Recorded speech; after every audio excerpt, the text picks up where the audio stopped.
Oh man, let me tell you about my marriage. Me and my wife Hilly, we've been together for almost 20 years now. Can you believe it? Our anniversary's coming up real soon, on December 10th. And let me tell you, I wouldn't change a thing about our life together. Sure, we've had our share of fights, but the making up? Oh, it was always so worth it. That's just how we rolled. Now, there was this one rough patch early on, like in our second year together. But other than that, smooth sailing. We tied the knot young, me at 20 and Hilly at just 18. We had known each other since we were kids, living right around the corner from each other.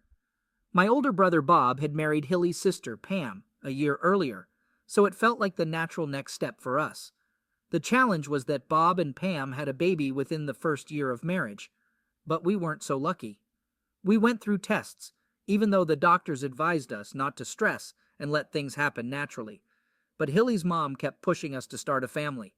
She was always like that, especially since she had only daughters besides Pam. My mother-in-law, Jan, was eager for a grandson after having all girls herself. The test results were inconclusive. Hilly was fine, but I had a slightly low sperm count or something like that. Honestly, I never fully grasped all the details. The doctors reassured us that the situation wasn't too serious and that everything was all right. They advised us to be patient and assured us that our first baby would come when the time was right. Although we tried to be patient, the pressure did put some strain on our marriage.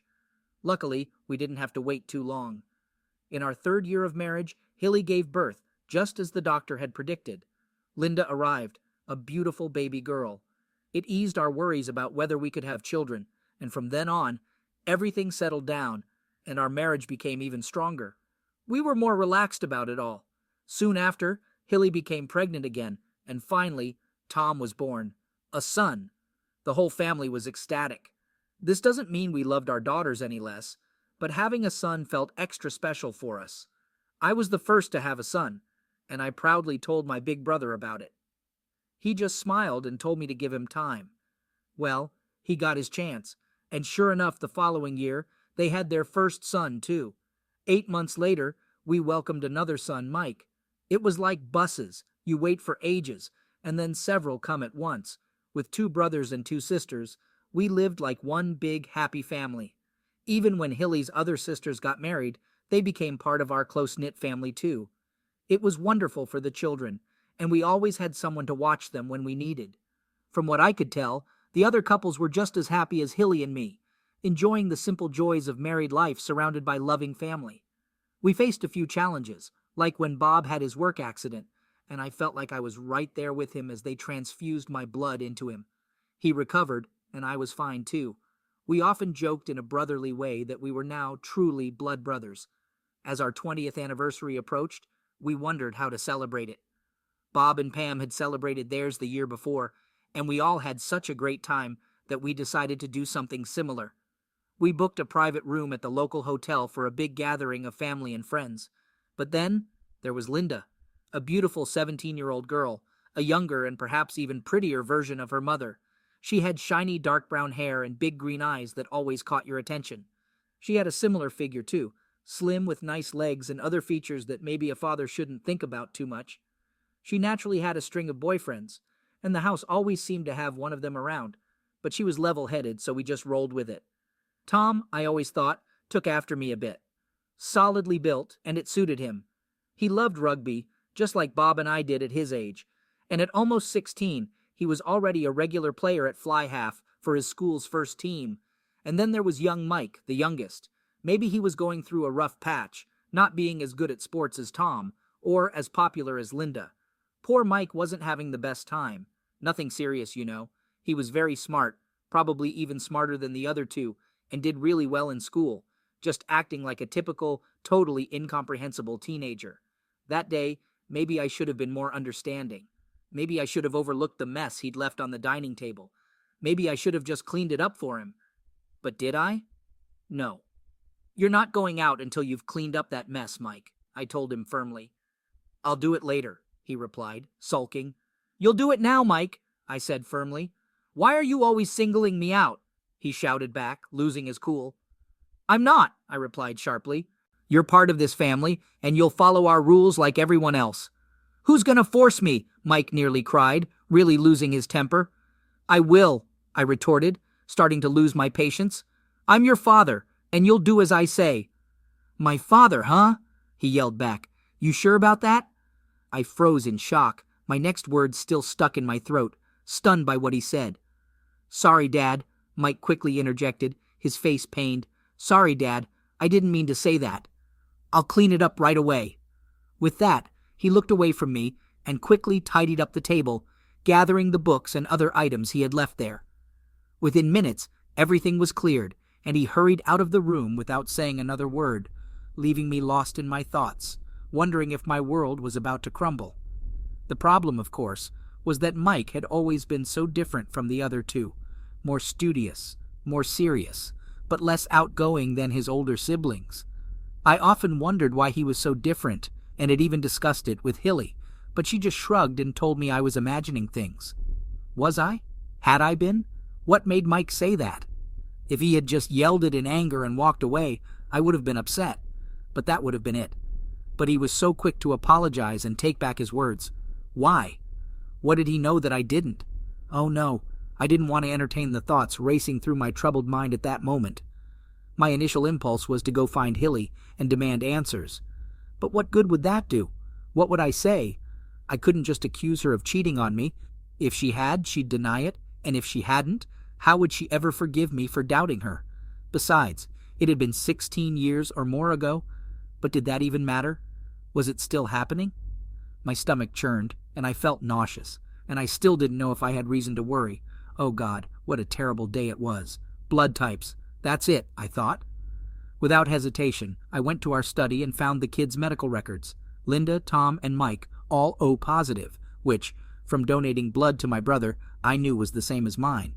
I felt a sense of relief until it dawned on me that blood types didn't tell the whole story. If Mike had a different type, that would be one thing, but them all having the same group could just be a coincidence and didn't confirm that he was truly my son. Oh dear, what should I do? DNA? I couldn't believe I was considering such an extreme measure over one angry comment from my son. I was overreacting, but when Mike avoided eye contact during dinner that evening and left the table without a word, my concern grew. What's wrong with Mike? Hilly asked, noticing his odd behavior too. No clue, I replied, shrugging. Do you guys know? They shook their heads, seemingly oblivious. Has he been upset about anything? I prodded, but they shook their heads again. Once the kids left the table, I mustered the courage to ask my wife. Mike seems so different from the other two, Hilly, I began. Any thoughts on why? Let's not dwell on that, Davy, she replied, getting up to clear the dishes. He's just a bit deeper than the others. End of story. Was she avoiding the topic deliberately, or was she genuinely unconcerned? I couldn't tell. Why not consider DNA testing? 20 minutes later, I was researching it online. An hour later, my head was swimming with information, but I wasn't much closer to an answer. It wasn't until Monday morning that I finally found a lab that could do the test. It took me nearly an hour, and my secretary could have probably done it much quicker. But how do you explain to your secretary why you need a lab test? Exactly. That's why I did it myself. The lab could do it, no problem. But it was expensive, especially if I wanted the results back quickly. But I had to know before I risked ruining my marriage. When I explained I needed to know before risking my marriage, they suggested I send samples from all 3 kids to cross-check, along with one of my own. Ever tried getting a hair from your grown-up kids? Not easy, I'll tell you. And with Mike avoiding me whenever possible, it was the hardest of all. But I managed it, sent them off, and waited. Now all I could do was wait to find out if Mike was really my son. Over the next week, Mike seemed to calm down, probably relieved I hadn't brought up his outburst. We almost reached a point where I felt I could gently talk to him about it, but I thought it best to wait for the results, now that I had gone down this path. My wife, of course, continued to be her usual loving self, and nothing else changed in our daily routine. It may not have been the most passionate lovemaking we had during those days, but I didn't turn her down. Doubts were gnawing at me inside, and even though I tried my best to hide it from Hilly, I couldn't engage in intimacy with her without wondering if someone else had been involved over our 20 years of marriage. One evening, we had dinner with my brother and his wife, and when he and I had a moment alone, I almost confessed my worries to him. We were so alike in almost every aspect, So if someone else fathered Mike, then logically, it couldn't have been him. Why was I even entertaining such thoughts? Was I already so paranoid? But something held me back. I didn't need to burden him with my uncertainties, and deep down, I believed he would support me if the results turned out unfavorable. I remained composed. I stayed silent. I kept so quiet that Hilly asked me a couple of times if everything was all right. I reassured her, saying I had a few things on my mind. She looked concerned briefly but didn't push further. The results arrived. I had them sent to my office, just in case Hilly got there before me and opened the letter. With trembling hands, I read it, trying to grasp its meaning. Would this piece of paper mark the end of my marriage? After reading it, it seemed that Mike's results matched mine, and I felt a sense of relief, even though I didn't fully understand it. Medical terms are like gibberish to me. The report was filled with terms like good match and close match, so it appeared that my worries were unfounded. What a relief. Tears welled up in my eyes as I thanked my lucky stars that I hadn't shared my fears with Hilly. I decided to make it up to her that evening, perhaps by taking her out to dinner and afterward. Upon rereading the covering letter, which I hadn't paid much attention to before, I noticed that the lab wanted me to call them to discuss the results. I figured they just wanted to squeeze some extra cash out of me, and I wasn't sure if it was worth the hassle. When the phone was answered, I introduced myself as Davy Jones and mentioned that Dr. Hoskins had asked me to call. After providing some references, I finally got through to the doctor. "Hello, Mr. Jones," he greeted me. "Have you had a chance to review the results we sent you?" "Yes," I replied confidently. It seems that my worries about my son Mike were unfounded. "Yes, indeed," he responded. "But it's not quite that simple, I'm afraid," he added, and my heart sank as I waited for him to deliver the bad news. "You mean he's not my son?" I stammered. "It's not that, Mr. Jones," he clarified. "There's less than a 1 in a million chance that he's not your biological child. I am certain that he is your natural-born son." "So Mike is my real son?" I sighed in relief. "Yes, he is, Mr. Jones." "Then what's the problem?" I asked, feeling uncertain. What else could be wrong? I was starting to worry because I had heard that DNA testing could also reveal genetic diseases. "It's the other 2 samples you sent in," the doctor said heavily. "What about the samples from your son's brother and sister?" I asked, feeling a surge of panic. "Is there something wrong with one of them?" "Well, it seems that they are only half-siblings to your youngest son, Mr. Jones," the doctor explained. "Half-siblings?" I stuttered in shock. "What does that mean, doctor? What's a half-sibling?" "It means, Mr. Jones," he continued, "that it's highly unlikely that you are their biological father." The phone slipped from my grip, and the next thing I knew, I was surrounded by my concerned co-workers as I struggled to regain consciousness. "Give him some air," someone called out as I slowly came to, gasping for breath. "Are you okay, Davy?" another voice asked, and I nodded weakly, attempting to stand. They helped me back into my chair, chatting among themselves about the workload and the office temperature. It all seemed so trivial compared to the bombshell I had just received. Thankfully, someone arranged for me to be driven home and urged me to take the rest of the day off. Grateful to find the house empty upon my arrival, with Hilly at work and the kids at school, I knew what I had to do next. I dreaded making the call, but I knew I had to do it. With trembling fingers, I dialed the laboratory's number again, and soon I was speaking with the doctor once more, apologizing for the abrupt ending of our previous conversation. "No worries, Mr. Jones," he reassured me. "Our postal service can be tricky to navigate at times." I assured him that I understood, and he patiently reviewed the test results with me once more. "Mike is definitely your son," he confirmed, "but Linda and Tom are unlikely to be your biological children." "But the results showed good or close matches," I pleaded. "Could there be a mistake?"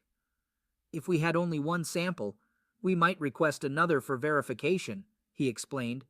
"But with 2 samples, the likelihood is nearly certain. While Linda and Tom are full siblings, it's improbable that you're their father."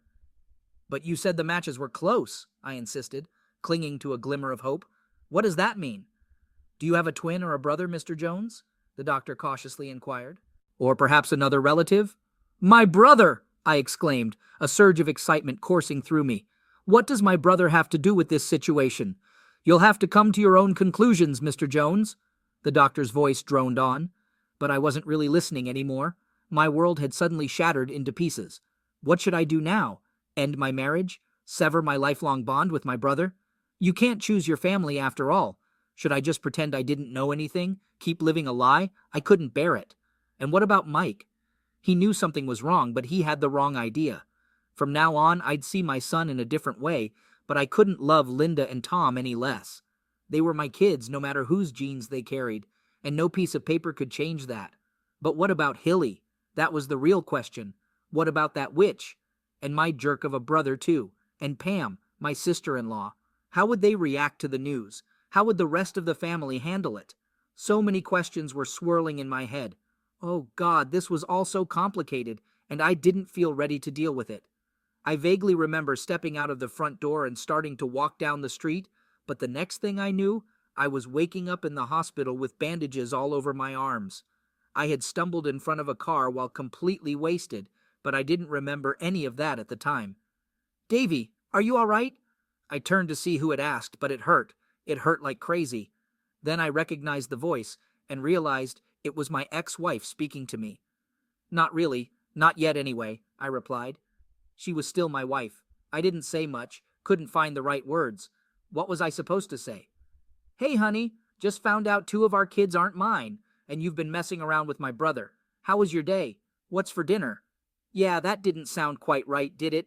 Anyway, it turned out my injuries weren't too serious, and they sent me home the next day. I couldn't do much for myself, so I relied on Hilly to take care of me.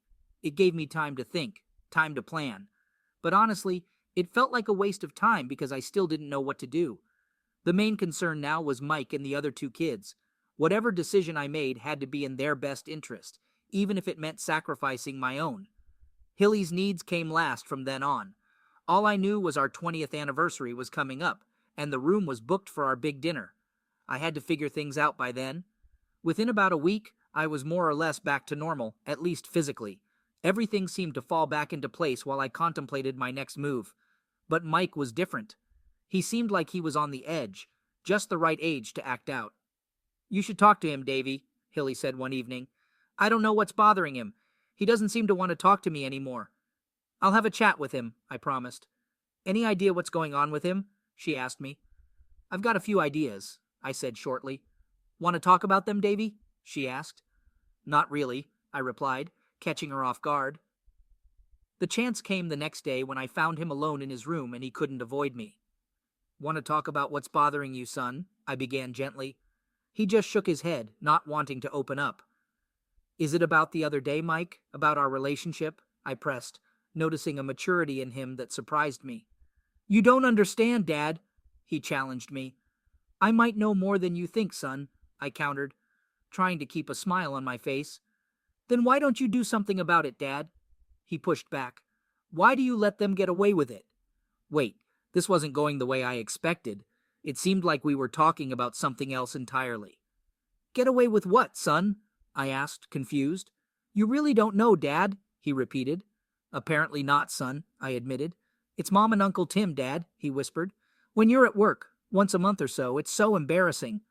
Uncle Tim, darn it, I muttered under my breath. Tim wasn't Hilly's husband. He was married to another one of Hilly's sisters. Oh, that, I mumbled pathetically, unable to think of anything else to say. They've been doing it for years, Dad, my son informed me solemnly. Linda thinks I'm Tim's son, not yours. With that, he broke down in tears, and I wrapped my arms around him to comfort him. It had been a long time since I'd done that, and I was surprised by how big and strong my little boy felt. I can guarantee you, Mike, I assured him, as I continued to hold him. You are my son in every way, not Tim's. How do you know, Dad? He sobbed. How can you be sure? I'm sure, son, I told him confidently. Believe me, I'm sure. We talked for a while longer, and without revealing too much, I managed to convince him of his true parentage. It was like a weight being lifted off his shoulders. However, my brother's involvement as the father of Linda and Tom was not mentioned, revealing that my supposedly perfect family was not as content as I had thought. Both Linda and Tom were aware of their mother's affair with their uncle, but opted to ignore it, unsure of how to address the situation. It was a terrible position to put them in. As for Tim, he was the youngest of the 4 sisters, and undoubtedly the most attractive. While Hilly had her charms, Tim's wife added another layer of complexity to my already strained marriage. A few days later, I took all 3 kids out for lunch and did the most challenging thing I've ever had to do. I disclosed everything I had discovered. Throughout the day, I anxiously awaited their reactions, fearing the worst. Surprisingly, they handled the news relatively well. Linda shed a few tears, and Tom sat with his head in his hands, clearly distraught. Despite their initial shock, all 3 expressed a desire to confront their mother immediately.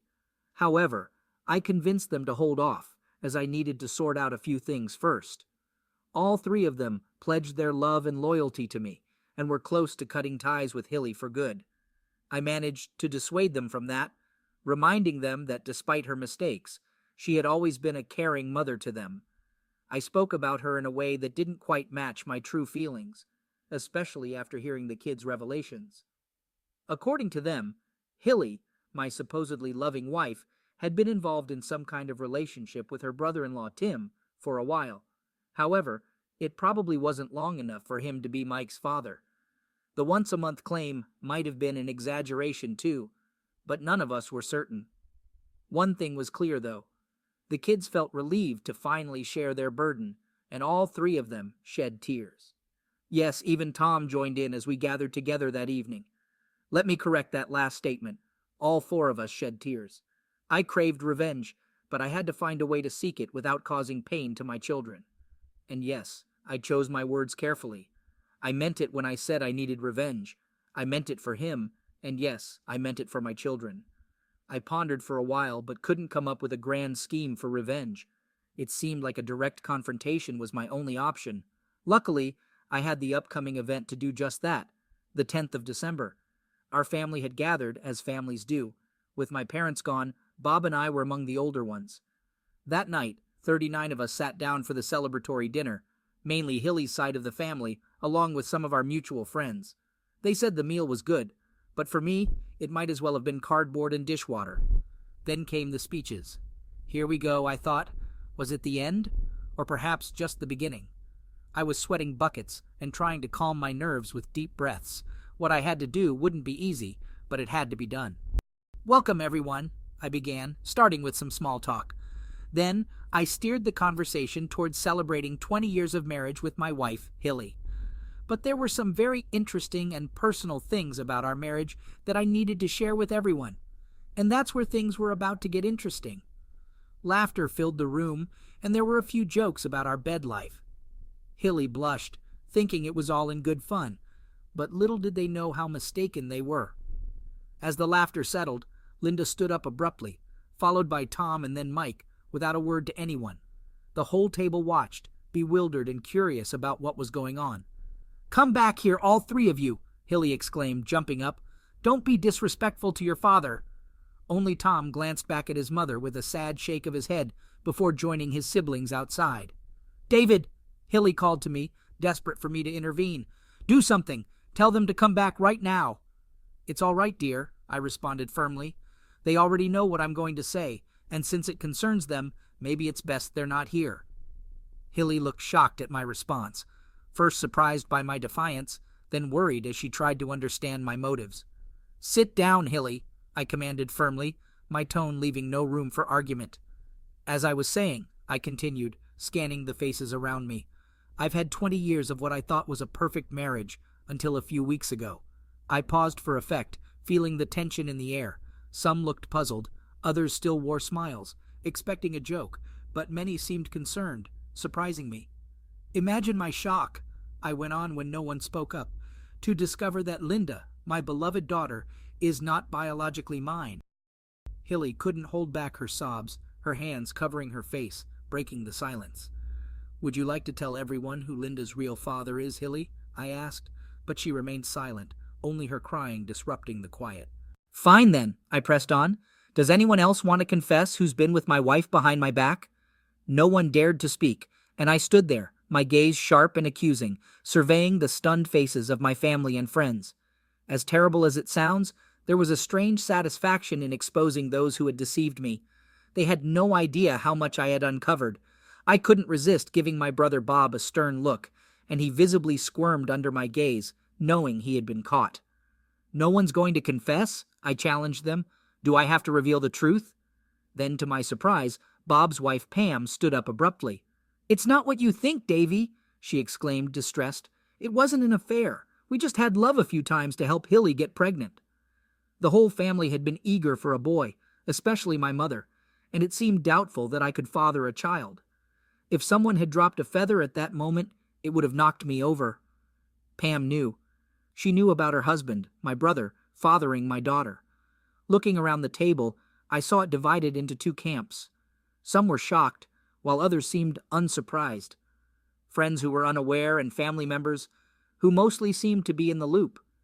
As I stood there, trying to collect myself, friends began to excuse themselves one by one, leaving around 17 or 18 of us, all relatives. Why don't you go play over there, suggested Julie, another of Hilly's sisters, and gradually the younger children were sent off. The teenagers were encouraged to leave too, but it seemed like they were glued to the scene, not willing to miss the drama. Well, you all seem to know what's going on, don't you? I exclaimed, looking around.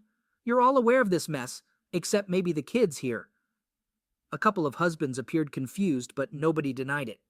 Look, Davy, my brother attempted to explain. It's not what you think, I swear. He seemed poised to say more, but my expression of pure anger silenced him instantly. So you all knew that Bob slept with my wife and fathered Linda, huh? I demanded of the table. Nobody admitted it outright, but again, nobody denied it. I swear it was just 3 times, Davy, Pam defended herself, her voice rising. Whose ridiculous idea was this anyway? I shouted angrily, my frustration growing. Once again, nobody dared to speak, but too many eyes shifted towards Jan, my mother-in-law. I should have known, I muttered, acknowledging her role. Thanks a lot, Mom, I said to her with a heavy heart. Your desperation for a son has shattered my marriage. No, Hilly finally intervened, her voice trembling. Please, Davy, don't say that. I can't imagine life without you. Can't you find it in your heart to forgive one mistake?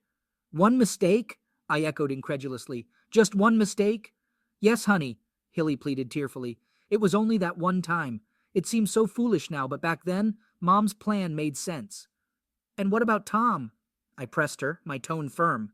Well, he's yours, of course, Davy, she assured me. Wrong, I corrected her sternly. I've had a DNA test done, and his father is the same man as Linda's. The atmosphere in the room shifted instantly. What are you saying, David? Pam exclaimed in shock. You heard me, Pam, I confirmed, not backing down. If my dear brother there is Linda's father, then he's also Tom's father.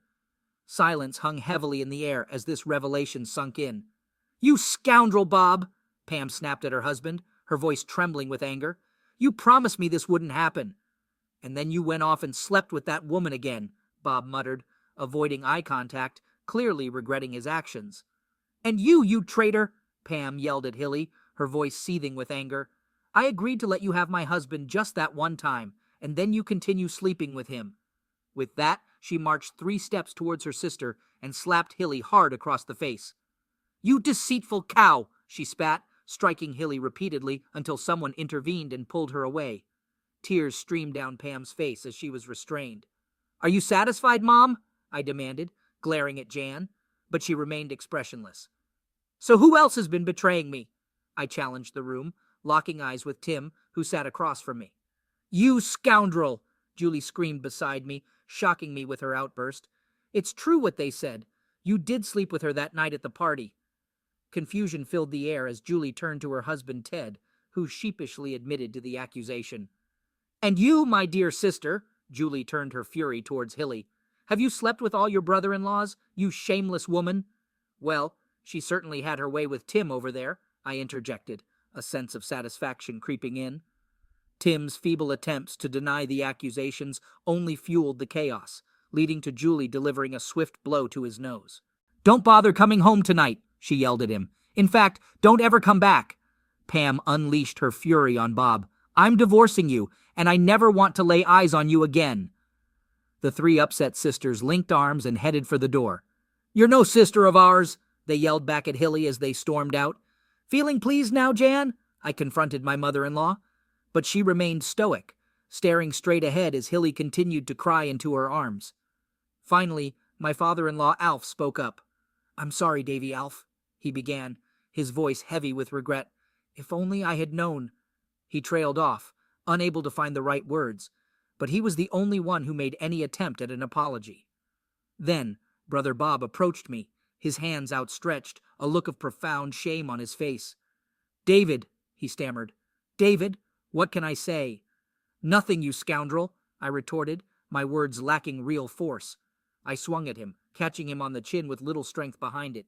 Yet the timing was perfect, and he stumbled backward, tripping over a chair and landing sprawled on the floor, making no effort to rise. That seemed to mark the end of the festivities, as the atmosphere soured, draining the fun out of the evening.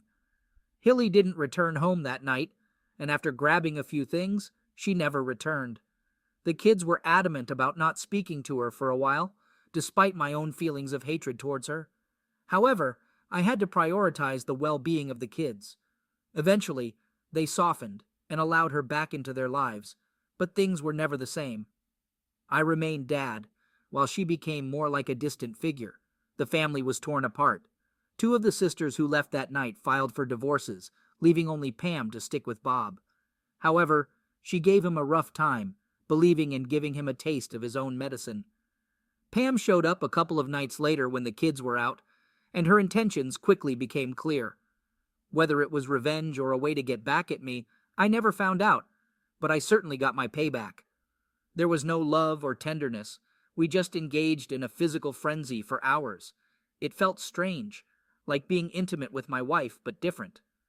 Afterward, she thanked me and left. It was only months later that I discovered she had been doing the same with Bob's friends, one by one. Would their marriage survive this? I didn't have a clue, and honestly, it wasn't my concern, but I could imagine it being pretty rough for my brother. About 3 weeks later, one of my other sisters, the attractive one, gave me a call and asked me out for dinner. I agreed, and we went out, had a meal, chatted, flirted, kissed, and ended up in bed. However, this time it felt different. After the initial excitement, we shared a deeper connection, making love, reminiscent of the early days with Hilly. I couldn't fathom why Tim had strayed from his marriage, but it definitely wasn't due to any lack of desire for intimacy. Perhaps the sweetest twist was when Jan's long-suffering husband Alf had enough of her meddling. He bought a 40-foot yacht and spent the rest of his days sailing around Europe. It was quite convenient for me and the kids.